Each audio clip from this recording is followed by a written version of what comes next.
Lee Anderson has been on a journey that would make Phileas Fogg look like a homebod. Born in Nottinghamshire, in his youth he was a member of Arthur Scargill's National Union of Mine Workers, and in 1983 he campaigned for the Labour Party under Michael Foot, the most left-wing Labour leader in a generation. Lee Anderson cites Scargill and old-school socialists like Dennis Skinner and Tony Benn as major influences in his early political beliefs. Lee Anderson worked as a coal miner for 10 years, just like his father, after which he served his community at the Citizens Advice Bureau and latterly in hospitals and hostels, supporting the homeless who had left care. A lifelong member of the party, he was elected as a Labour councillor in 2015 in Ashfield. But in 2018, he defected to the Tories in response to Labour's position on Brexit and what he called the takeover of the party by the hard left. Hardly a controversial view, given that the Momentum-backed Jeremy Corbyn was their leader. He was elected a Conservative councillor in Mansfield in 2019, and the rest is history.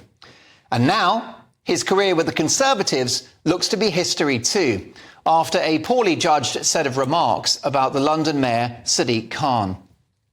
Speaking on this very channel, Lee Anderson, who is a good friend of mine and remains so, said that Islamists had Mayor Khan in their pocket. He said, "I don't actually believe that these Islamists have got control of our country, but what I do believe is that they've got control of Khan, they've got control of London. He's actually given our capital city away to his mates."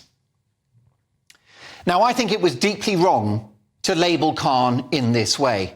Lee Anderson was given the opportunity to apologise, and if he had done, he would have remained a Conservative Member of Parliament. It's unfortunate that he has not apologised.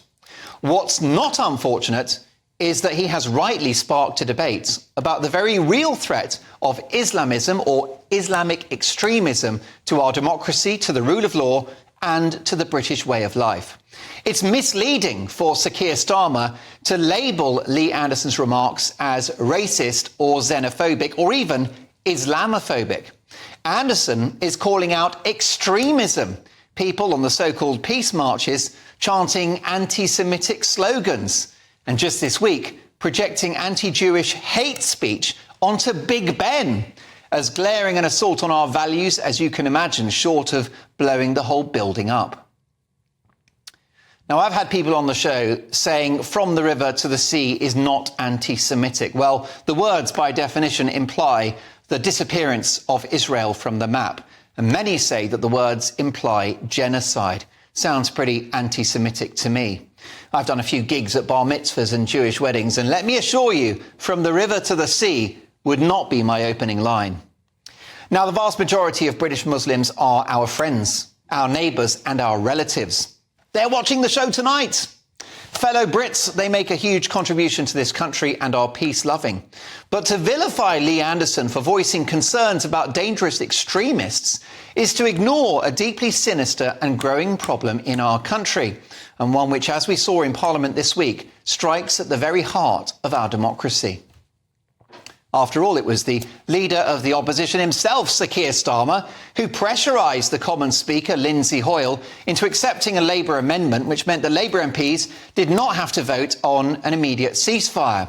He made it clear to Lindsay Hoyle that if Labour MPs had not supported an immediate ceasefire, they would have faced threats of violence and possibly even murder when they left the chamber.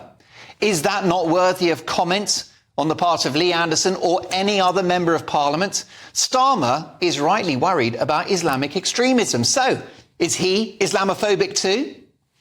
Do Mayor Khan and the Met Police not have a case to answer for the amount of anti-Jewish rhetoric displayed at those pro-Palestinian marches?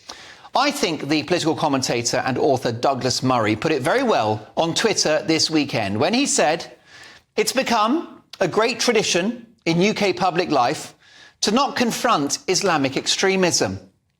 Instead, each time there's an attack or threat, we sacrifice someone who said something about the threat. I see this season that Lee Anderson is the votive offering. Brilliant. That'll solve everything," he said. Here is the lesson of the story. Lee Anderson has now gone, but the problem facing our country remains.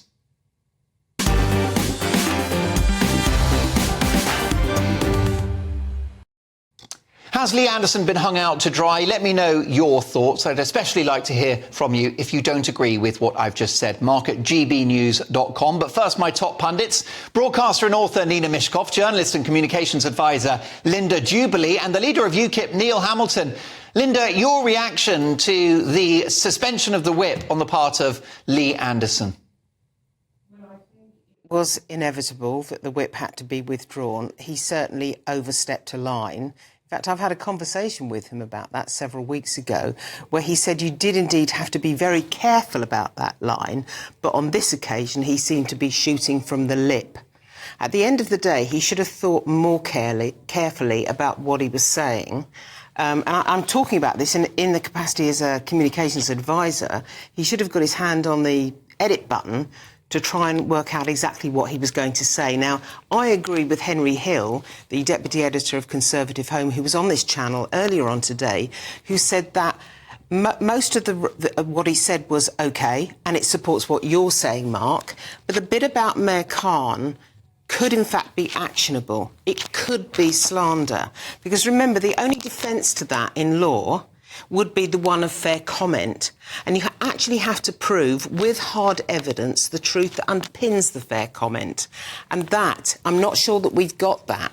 Now, the situation is complicated with Lee Anderson, who I know appeals to many people, and I'm a great admirer of his background and how far he's come. But I think we all have to understand that he cannot.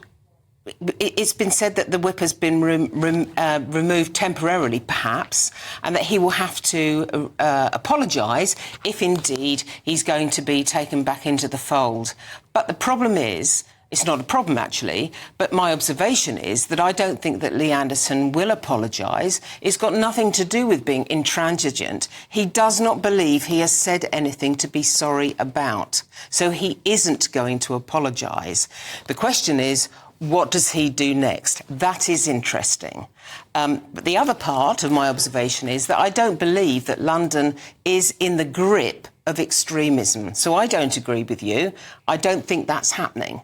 I'd like to see more evidence than just people protesting at the weekend. I would have to be really convinced to think that our capital city is actually in the grip of extremism. Well, Linda Jubilee, it's just the words and the concerns of the leader of the opposition, Sir Keir Starmer, who begged Lindsay Hoyle to accept that Labour amendment, because if Labour MPs did not back and vote for an immediate ceasefire, they would face violence when leaving the House of Commons, potential murder. That sounds pretty extreme to me.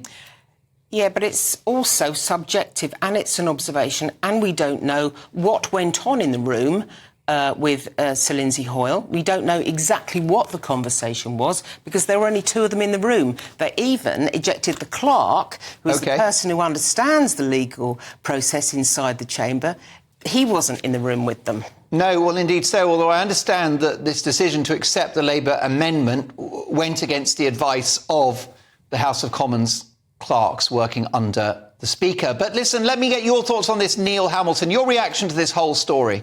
Well, I'm rather underwhelmed by it in a way, because all that Lee pointed out was the reality of what's happening in this country, and in particular in London. Of course, this is all part of the Tories' grand electoral strategy to try to alienate every possible grassroots Tory voter before the election comes. So they'll have a complete clean sweep, and they're doing very well at that at the minute. And I think they were on 21% in the latest opinion poll, which is far, far worse than John Major in 1997. What we've got running the Tory party today is a collection of social democrats and wet centrist liberals who have nothing in common whatsoever with ordinary people whom Lee Anderson represents and speaks for. You know, London has changed. 36% of the people in London identified themselves as white British in the 2021 census. 36% in our capital city. There are now 4 million Muslims in this country, whereas 20 years ago there were only 1.5 million. And by 2050, it's projected that we shall have 13 million Muslims in this country. Now, that's going to make a great difference to the way our political system works, because in the 2019 general election, 72% of Muslims voted Labour. So, of course, they've got a stranglehold on the Labour Party, and sectarian politics has arrived in Britain big time. What we used to associate only with Northern Ireland is now increasingly going to affect, in particular, our big cities in which the Labour Party is overwhelmingly preponderant. And so they're going to, in effect, have a stranglehold on the Labour Party. This is inevitable with the figures as they are developing. Now, if we ignore this, we ignore it at our peril. And what we see on the streets in London with these pro-Palestine marches is just a symptom of the problem and is a foretaste of what is to come. However, Neil, your concerns, your projections about a growing number of British Muslims in the population, is that not Islamophobic? No, I'm just saying 72% of them voted Labour in 2019, and therefore people who are Muslim activists in the Labour Party are going to become more preponderant within it. That means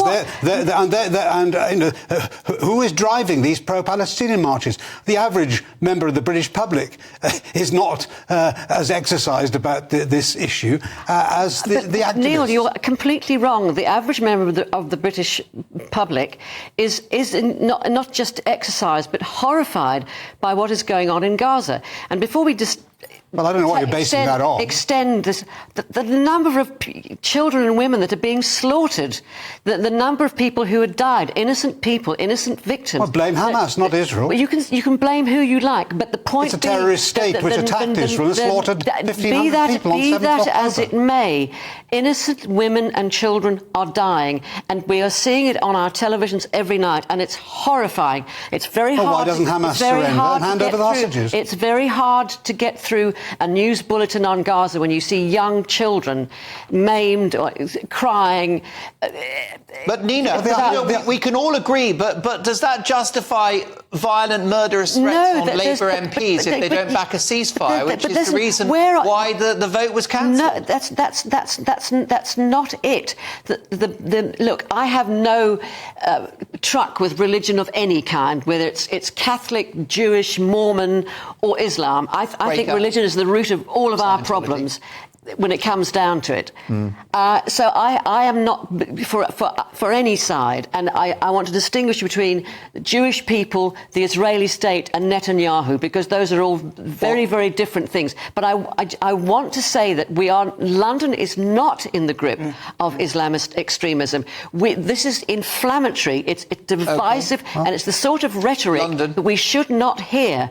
And those marches, as far as I can tell, apart there are extremists in any organisation or any group of people, there will be an extremist.